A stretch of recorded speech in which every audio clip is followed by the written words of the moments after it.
ನಮಸ್ಕಾರ ಸ್ನೇಹಿತರೆ.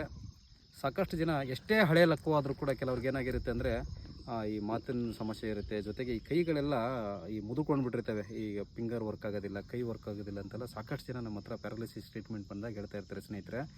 ಸೊ ಅಂಥವ್ರಿಗೆ ನಾವು ಕೊಡೋ ಔಷಧಿ ಒಂದು ಭಾಗ ಆದ್ರೂ ಅದಕ್ಕಿಂತ ನೀವು ಮನೆಯಲ್ಲಿ ಅಥವಾ ನಿಮ್ಮ ಭಾರತ ದೇಶದಲ್ಲಿ ಪ್ರತಿಯೊಬ್ಬರಿಗೂ ಮನೆ ಮುಂದೆ ಬೆಳೆಸ್ತಾರೆ ಇದನ್ನ, ಮತ್ತು ಹೊಲಗಳ ಬದುಗಳಲ್ಲಿ ಬೆಳೀತದೆ ಅಂಥ ಒಂದು ಗಿಡಮೂಲಿಕೆಯನ್ನು ಯಾವ ರೀತಿ ನೀವು ಈ ಸುಮಾರು ಒಂದು 2 ವರ್ಷ ಆಗಿದೆ ಲಕ್ಕವಾಗಿ, 3 ವರ್ಷದಾಗಿದೆ ಲಕ್ಕವಾಗಿ ಅನ್ನೋರು ನಮ್ಮ ಹತ್ರ ಔಷಧಿ ಕಂಟಿನ್ಯೂ ಮಾಡ್ತಾ ನೀವು ಮನೇಲಿ ಏನು ಮಾಡ್ಕೋಬೇಕು ಅನ್ನೋದನ್ನ ನಾನು ಇಲ್ಲಿ ತಿಳಿಸ್ಕೊಡ್ತೇನೆ ಸ್ನೇಹಿತರೆ. ಇದು ಬಿಳಿ ಎಕ್ಕದ ಗಿಡ ಅಂತ ಹೇಳ್ತಾರೆ. ಸೊ ನಿಮಗೆ ಈ ಬಿಳಿ ಎಕ್ಕದ ಗಿಡನ ನೀವು ಶಾಸ್ತ್ರೋಕ್ತವಾಗಿ ನಿಮ್ಮ ಹಳ್ಳಿಗಳಲ್ಲಿ ಯಾರನ್ನಾರು ಸ್ವಲ್ಪ ಈ ಜ್ಯೋತಿಷ್ಯ ಬಗ್ಗೆ ಗೊತ್ತಿರೋರಿಗೆಲ್ಲ ಕೇಳ್ಬಿಟ್ಟು ಆ ಬಿಳಿ ಎಕ್ಕದ ಬೇರನ್ನು ತರಬೇಕು ಮನೆಗೆ.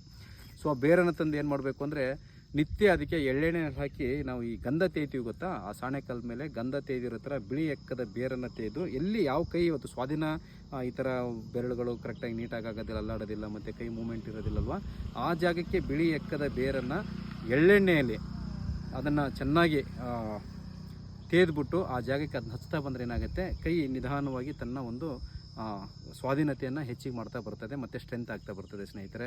ಸೊ ಇದು ಒಂದು ನೀವು ಮನೆಯಲ್ಲೇ ಮಾಡ್ಕೊಳ್ಳೋಂಥಕ್ಕಂಥದ್ದು. ಸೊ ಇದೆಲ್ಲ ಮಾಡ್ಕೊಳ್ಳೋಕ್ಕಾಗಲ್ಲ, ನಮಗೆ ತುಂಬ ಕಷ್ಟ ಅನ್ನೋರು ಇದು ಮತ್ತು ಇದಕ್ಕಿಂತ ಇನ್ನೂ 10 ಗಿಡಮೂಲಿಕೆಗಳು ಹಾಕಿ ಮಾಡಿರ್ತಕ್ಕಂಥ ಒಂದು ತೈಲ ಇರ್ತದೆ, ನಾವು ಲಕ್ವ ತೈಲ ಅಂತ ಹೆಸರಿಟ್ಟಿದ್ದೇವೆ. ಅದ್ರ ಜೊತೆಗೆ ನಿಮಗೆ ಶರೀರಕ್ಕೆ ಬೇಕಾದಂಥ ನರಗಳಿಗೆ ಸ್ಟ್ರೆಂತಿಗೆ ಬರ್ತಕ್ಕಂಥ ಮೂಲಿಕೆಗಳನ್ನು ಹಾಕಿ ಮಾಡಿರೋ ಔಷಧಿಗಳು, ಮತ್ತು ಗೋಮೂತ್ರದಲ್ಲಿ ಮಾಡಿರೋ ಔಷಧಿಗಳು, ಮತ್ತು ನಶ್ಯ ಅಂತ ಈ ಥರ ಸುಮಾರು ಒಂದು 6-7 ಥರದ್ದು ಸೆಟ್ ಆಫ್ ಮೆಡಿಸಿನ್ ಇರುತ್ತೆ.